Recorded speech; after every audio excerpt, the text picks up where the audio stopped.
Assalamu alaikum and welcome to the report. I'm Yasmin Khatun, and as usual I'll be taking a look at news stories from around the globe. Tonight we'll be taking a look at some of the latest news developments as well as what's going on in Bangladesh and the International Crimes Tribunal erected in 2010.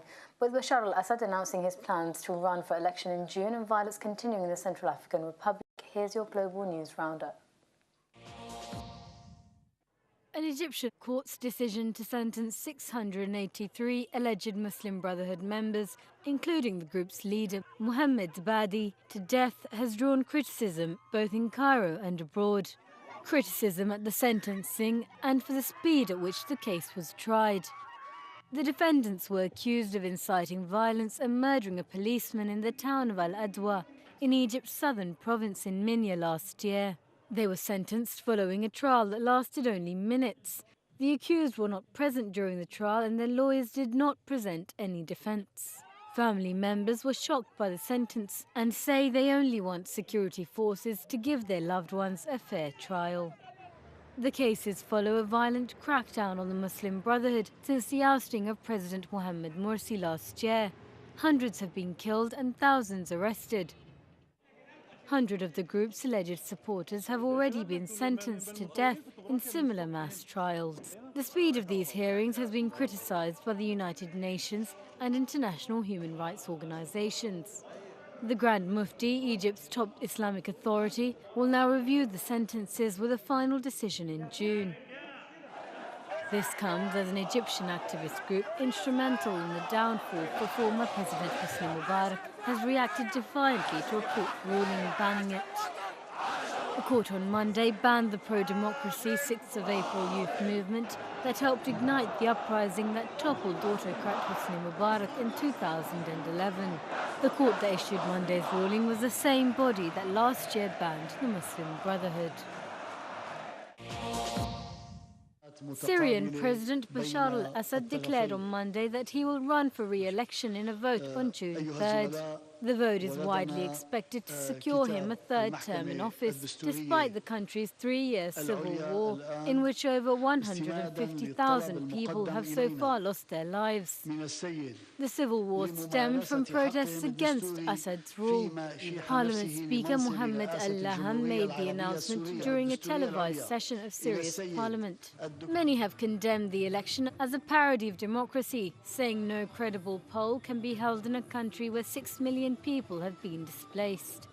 2.5 million have fled as refugees and hundreds are killed daily. A handful of other candidates have put themselves forward to run in the election, but Syria's opposition leader, who is in exile, is barred from standing. The opposition party have dismissed the vote as a charade to extend 4 decades of Assad's family rule in Syria. Syria's constitution says presidential candidates must win the backing of 35 members of the pro-Assad parliament. As violence continues in the war-torn country, supporters of Assad's regime took to the streets of Damascus to celebrate his seeking of re-election. Hundreds of Muslims in Bangui faced a heart-wrenching decision on Sunday morning when they had to flee their homes for safety as Christian crowds began looting their houses. Ahead of them lay a long journey up to the safety of the north and the Chadian border, travelling in a convoy of 20 trucks under the heavily armed protection of Rwandan MISCA forces. Most of the people fleeing have been waiting for an opportunity to leave after a wave of attacks from Christian militia, leading to thousands of deaths and the displacement of hundreds of thousands of people. The government, backed by 2,000 French and 6,000 African Union peacekeepers, have been unable to halt attacks by the militia on Muslims. Anti-Balaka Christian militia control major routes to and from Bangui, as well as many towns and villages in the southwest, with the militia becoming more militarized as it steps up attacks on Muslims and African Union peacekeepers.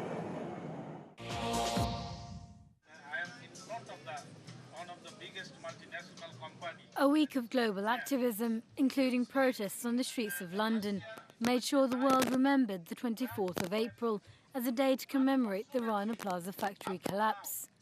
Here at this demonstration, organised by Labour Behind the Label, activists, politicians and passers-by gathered in front of High Street chain Gap to ask for compensation for workers from the Rana Plaza complex. I asked a few of those who came down as to why they thought it was important to show their solidarity with the workers.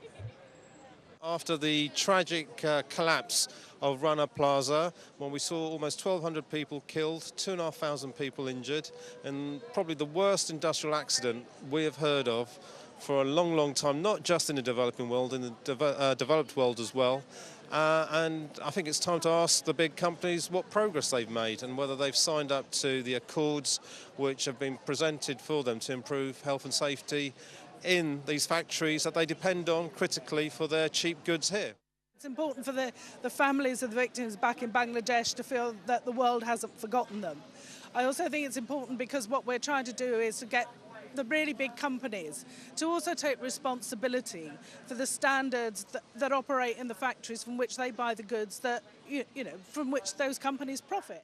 As well as a year on from the Rana Plaza factory collapse, in which over 1,000 people lost their lives, compensation for workers seems high on the priority list for activists. But very few companies have actually paid up. Now with me to discuss some of what we saw there, Toby Cadman, human rights lawyer and legal representative of Bangladesh Jamaat-e-Islam, and Nazir Ahmed, Bangladesh commentator and barrister. Right, so lots of different stories there. The first thing I do want to come on, Toby, is on Egypt. Now, we've just seen the verdict. Over 600 people, they're charged in minutes. Now, that's a bit ridiculous, isn't it? Well, it's completely ridiculous. What we saw before was 529 people tried and convicted in an hour and a half. It was in March, wasn't it? In March, yeah. And there was a great deal of international criticism that followed. Some of those verdicts have now been overturned, but now we have 600 plus more people who have been tried predominantly in their absence and convicted and sentenced to death in minutes. It is the most ludicrous thing that we've ever seen. I mean, like you said, there was a big international outcry. We saw Amnesty International. We saw lots of people making a lot of noise after the 529 people received that verdict. But it doesn't seem to have made any difference. I know some of those were overturned, but the same sort of things just happened again. It has, yes. We'll have to see what the response of the international community is now.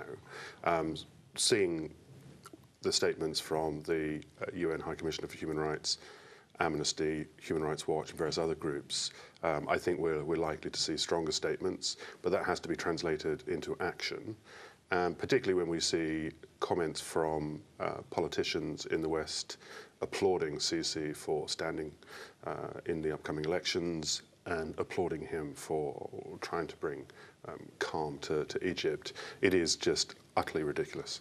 Okay.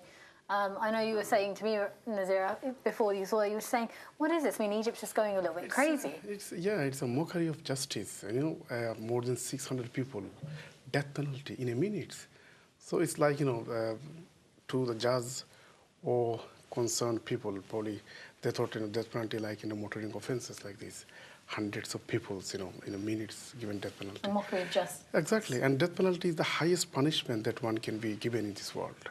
And that should not be taken so lightly by the international community. Well, death penalties and punishments, we'll be coming to that a little bit later. But if we go to Syria, now we've just heard President Bashar al-Assad announcing he wants to stand again, elections for June the 3rd. Yeah. Now, the opposition aren't standing. Anybody who does want to stand has to be approved by his parliament. That's right. I mean, it's hard to determine which is more farcical, what's going on in Egypt or what's going on in Syria. We now have him making a firm commitment to stand in the election and a statement that none of the leaders of the opposition are permitted to stand in the election for two reasons. First of all, the requirement is that you have lived continuously in Syria over the last 10 years. So that will bar anyone who has fled as a result of the regime's attack on the civilian population. And you have to be nominated by, I believe it's 35 members of the parliament. Really, who is going to put their self forward when we have such a murderous regime? It's a very difficult situation. It is the worst possible timing, and what we've seen in recent times, certainly in the last few days, is further attacks using barrel bombs in Aleppo, Homs once again coming under attack. And now the whole question of humanitarian aid not being delivered is a further crisis that needs to be dealt with. So this is really not the time. That's exactly what I was going to come to. In terms of humanitarian aid, I know we've seen lots of blocks being put into place by the Syrian government and the United Nations being quite hesitant to allow forms of aid in. Now, what sort of an impact is that having to people on the ground? Well, it's having a terrible impact. People are starving to death, and I mean, it's that simple. The problem with humanitarian assistance is it relies on state cooperation, and generally the United Nations has to rely on the country in question cooperating.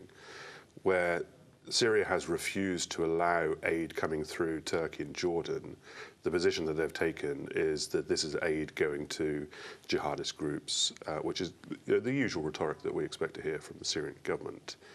The issue, though, and I was one of a number of lawyers that signed a letter yesterday that went to the United Nations and various other interested agencies by saying that humanitarian assistance can only be denied on legitimate reasons, not arbitrary reasons. These are arbitrary reasons. The Syrian foreign minister today has said that humanitarian assistance is coming in, and that is utter nonsense. It is not. People are moving out in droves where they can. They're not receiving humanitarian assistance, and they need this. And the British government has come out in support of this letter, right? It has, yeah. Yes. Okay, great. Well, before we move on to our